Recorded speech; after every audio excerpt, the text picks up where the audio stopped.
Bismillahirrahmanirrahim. Assalamualaikum warahmatullahi wabarakatuh. Selamat datang teman-teman di mata kuliah Metopen. Di ini pertemuan keempat ya. Di sini kita akan membahas tentang literatur ilmiah. Jadi pertemuan sebelumnya kita sudah membahas tentang judul, tentang tema ya, tentang mencari tema. Kemudian membahas tentang bab 1 untuk latar belakang. Kemudian kita yang sekarang membahas tentang literatur ilmiah untuk bab 2-nya. Di bab 2 ini kan ada landasan teori, ada review dari paper-paper yang sebelumnya kan. Nah, ini di sini saya jelaskan trik-trik bagaimana menyusun bab 2 tentang landasan teori dan review paper. Apa itu literatur review? Literatur review atau tinjauan pustaka adalah istilah yang sering dikerjakan oleh mahasiswa ketika sedang mengerjakan skripsi, tesis atau disertasi ya. Tinjauan pustaka pasti akan kita lakukan misalnya ketika kita memulai memahami suatu topik penelitian baru, mengikuti tren penelitian baru dan memahami state of the art dari suatu topik penelitian ya. Jadi kan ketika kita sudah mendapatkan judul, tema, di situ tuh disarankan kita perlu banyak membaca paper biar kita tuh makin paham dengan topik yang kita ambil ini. Nah, sayangnya tinjauan pustaka yang sering dimaknai sederhana yaitu hanya membaca paper-paper, padahal prosesnya itu tidak sesederhana tersebut. Padahal prosesnya itu sebenarnya tidak semudah itu. Ya mungkin kita kalau diucap mungkin kita hanya ngomong aja semudah itu, tapi padahal enggak.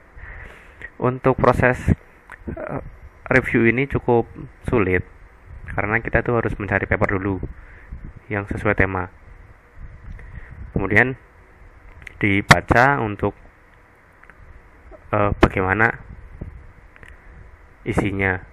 Biasanya tuh untuk paper, untuk jurnal itu tuh yang pertama kita baca pada bagian abstrak, kemudian kita baca pada bagian kita baca di bagian kesimpulan. Kalau misalnya udah cocok, baru kita baca secara menyeluruh.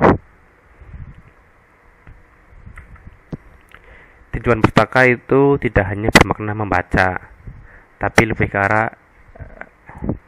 ke arah evaluasi yang mendalam dan kritis tentang penelitian sebelumnya pada suatu topik. Tinjauan pustaka yang baik adalah yang melakukan evaluasi terhadap kualitas dan teman baru dari suatu paper ilmiah. Jenis-jenis literatur ilmiah.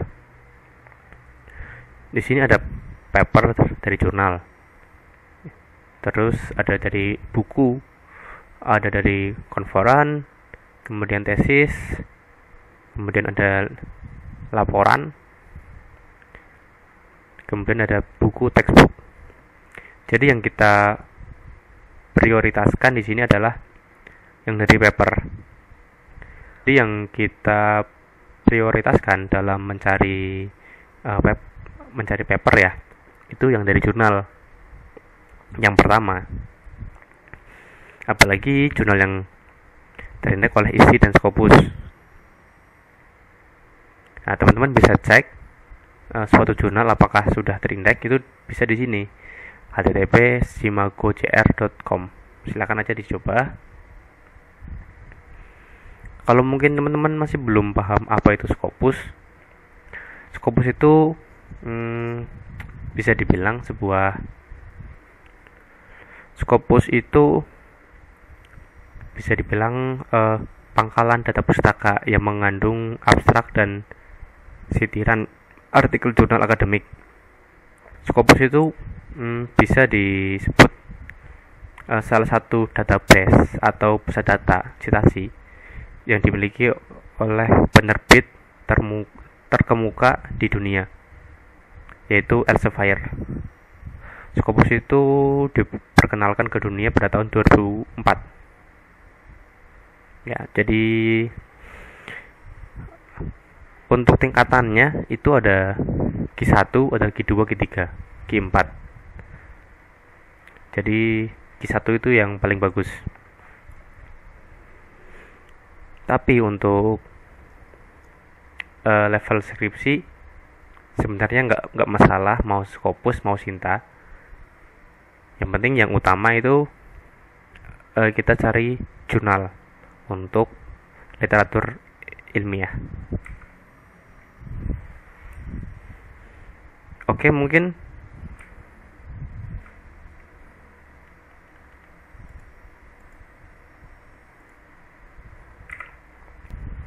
mungkin cukup untuk pertemuan kali ini. Untuk pembahasan literatur ilmiah, di sini saya buat 2 video, soalnya biar nggak terlalu lama ya. Saya bagi 2. Terima kasih teman-teman yang sudah menonton. Semoga bermanfaat. Silakan bertanya apabila ada pertanyaan. Wassalamualaikum warahmatullahi wabarakatuh.